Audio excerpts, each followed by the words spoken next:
It's not like a shtick. Like it has a real purpose and utility for achieving the sound. It's just a really defining signature thing about him. What's up, guys? Welcome back to Low End University. Happy is from Mudvayne's third studio album, Lost and Found, released in 2005. And the band saw the album as a return to the raw sound heard on LD50, with their guitarist Greg saying, instead of being all slick, we're definitely going for a raw sound on this record. I've done 3 videos featuring Ryan on the channel so far, 2 from Mudvayne and 1 from his band Soften the Glare. I've only ever heard tracks from LD50, and this whole time I really thought Dig was their biggest song, but apparently it's this one. I've seen a lot of requests for it. Good to see that there's a music video that shows them play, it looks like, because I love watching him play and exploring the nuances and trying to wrap my head around the techniques he uses. But I'm excited to check out. This is later Mudvayne. Don't believe I've heard any of it. And it gives me an excuse to bring out my Warwick Thumb bass as well. So without further ado, let's get to it. Happy from Mudvayne.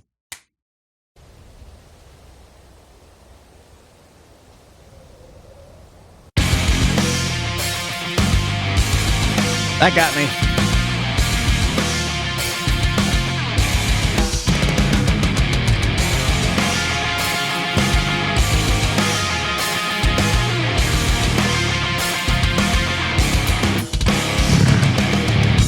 In this home, that is me. Those are nice chords. This is a cool set. Shoveled over shoulders. I feel it in me, sail overwhelmed. All this pressure's in a rising, my life overturned. As always, the Warwick Thumb bass cuts through. It's one of my favorite things about him as a player. He's just so audible, everything I've ever heard him play on. This is a bit more poppy. I always kind of read that Mudvayne changed their sound a bit, despite their guitar saying they're returning to a sound, but this being a more popular song, it's probably more singly. I don't know. Doesn't sound familiar. I always try to let you know if I've heard it. Not this one. Kind of a 4-chord progression here. Sounds like we're in F minor. Down here to the D flat. And already he's got some nice kind of syncopated stuff moving through there, just linking the 4 chords together. You know, this could easily be a part where a player just goes. But he's kind of got some mojo behind the notes. You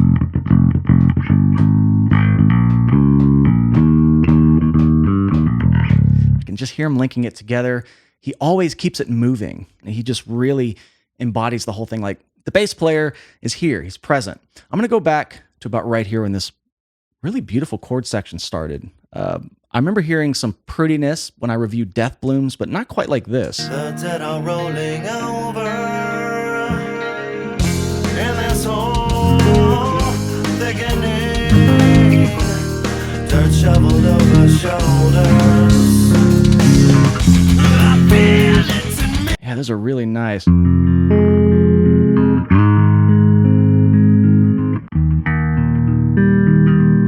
Sounds like this chord's kind of no, it's more like really nice chords in there.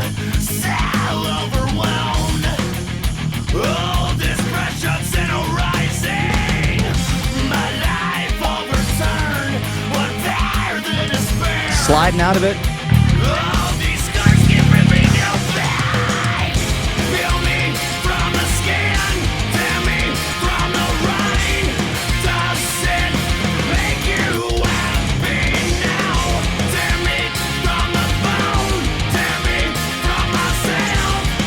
Oh, there he goes.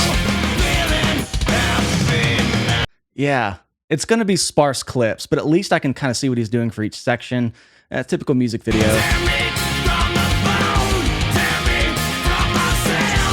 Yeah, right there. You know, I've done some commentary on what I think about that technique. I feel like I've read about kind of his origins for it. Maybe I talked about it. But I think what I really like about it is it's his way of cutting through as if you were actually slapping a note. But you don't have to, you know, tighten up your technique at these faster speeds because he's playing really subdivided stuff. A lot of like da da da da da da. You know, it would be counterproductive to sit there and go. So it's like he can almost switch it and put his fingers parallel to the strings and kind of strike them almost like the thumb does, but not have to worry about the recoil problem, pulling your hand away from the bass when, if you go to get that attack, you can just kind of go here and it's almost like popping them too. It kind of has that same sound, just the way it's able to cut through. And you see that wouldn't be possible to pop that. I could just go. So maybe he arrived at this on utility, but it's just a really defining signature thing about him. It's not like a shtick. Like it has a real purpose and utility for achieving the sound, the way he plays. It allows him to really use a lot of chords and intervals. It looks like he's kind of making one there. I've always believed Mudvayne was in a drop tuning, so it looks like he's kind of forming an octave there, which again fills the sound out. Why play one note when you can play two, especially if there's one guitar player? He does a lot of that octave sliding around. It showed a few clips of him here, and maybe it will bring him back a bit more, but I was unsure if that technique was going to show up in the song.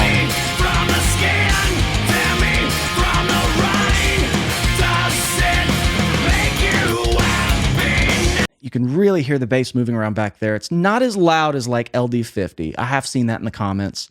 Hear this again.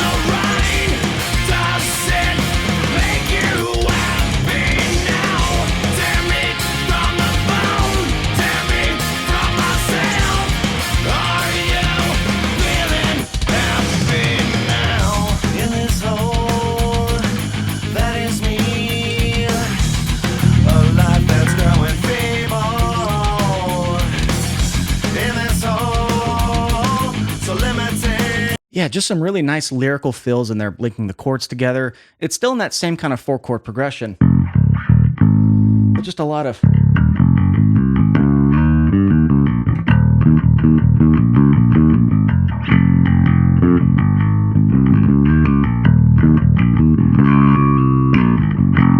I can hear it back there. It's mixed a little quieter, as I said, but gives some texture. I like the it's getting darker. Cool.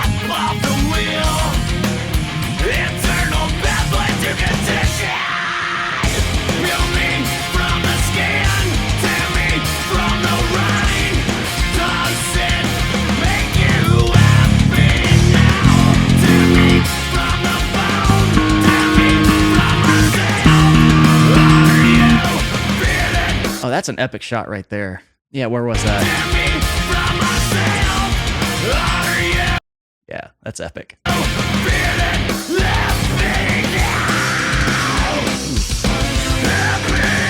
wow.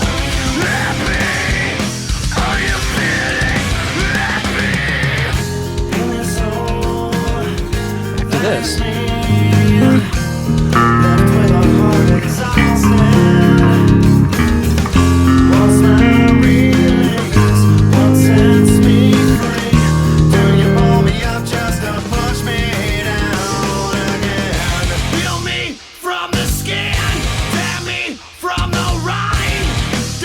God, that is something about a Warwick. I mean, every bass sounds good when you slide. That's just a bass player thing, but it's got such a snarl to it. Like it just stays kind of pointed. Now he's got the stock MEC pickups. I put EMGs in mine. It's pretty much the Warwick sound, maybe a little less bitey, which is what I was going for with this bass. But that is the classic Warwick Thumb bass sound. I mean, he plays Federa now, I think, but for a long time he was just the poster player for that model and brand. Pretty awesome. This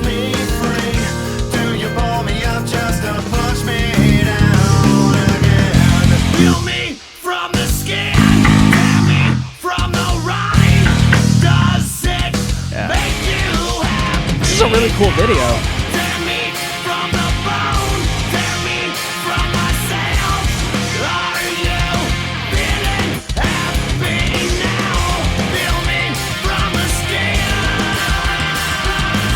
They should have put this in the new Twisters video, movie. I haven't seen the movie yet. I think I should have just had them playing in the... Wouldn't that be cool?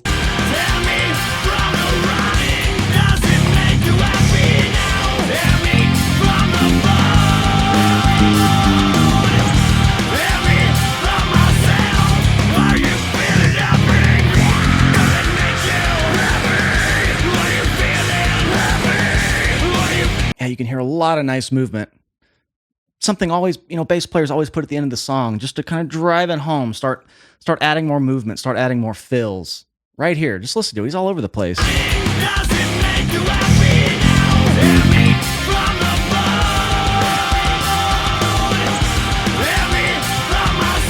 me go back to this part. It really started ramping up here, and I like it.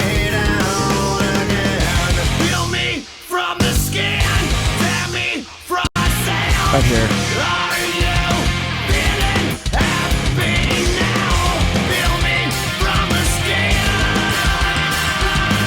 Yeah, I hear just a really faint, independent groove happening back there. And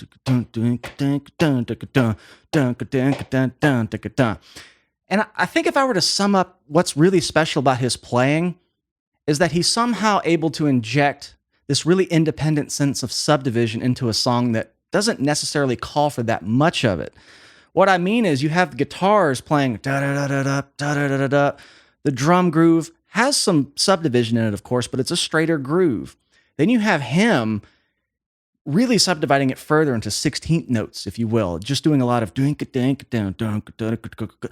and it's really interesting because it has a funky type of inspiration to it. But when you think about a band like Tower of Power, for example, like a song like What Is Hip, Rocco, the bass player in that band, just constant subdivided. But you also had the drums and the guitar matching that. Drums and David Garibaldi was super all over the kit. The guitar was really funky and syncopated. So it was kind of expected. But when you put that in like a metal or a new metal song that has some straighter sections, he still remains and retains that sort of subdivision. I don't know, it just gives the song a lot of energy. I'm just really drawn to it. What a unique player. All right, let's play this out. Right here.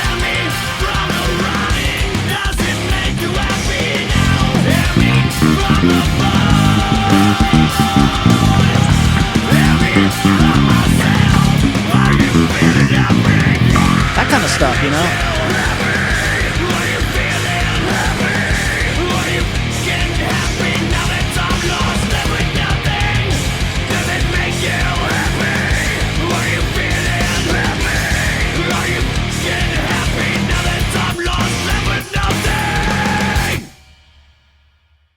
That's definitely a different shade of Mudvayne than I'm used to. Like I said, really only familiar with tracks from LD50. The song started out pretty singly. I wasn't sure it was going to really pick up intensity, and I honestly thought they were just playing in a field the whole time. With maybe something happening, but not a tornado. I'm a huge weather nerd. I live in Tornado Alley. That was really cool to see. And I like, I'm just thinking now that the music kind of ramped up with it. And I feel by the end of that song, it kind of had a bit of that LD50 rawness. So, if that's what they were going for, this was a pretty solid representation of maybe blending a more polished sound with a more raw sound, and it just kind of had a real slow burn throughout the song. That was one of the coolest videos I've seen in a while. Didn't expect a tornado to come up and actually be, around the players. A very cool idea. But even in a simpler song like this, with less technical riffage, I think his bass parts still have the same degree of intensity as a song like Dig. And I kind of remember remarking on this when I did Death Blooms. He was still injecting a lot of melody and counterpoint in those choruses. And I think what he's just able to do is inject additional energy with his syncopation, and it kind of makes everything else in the song rise to its level.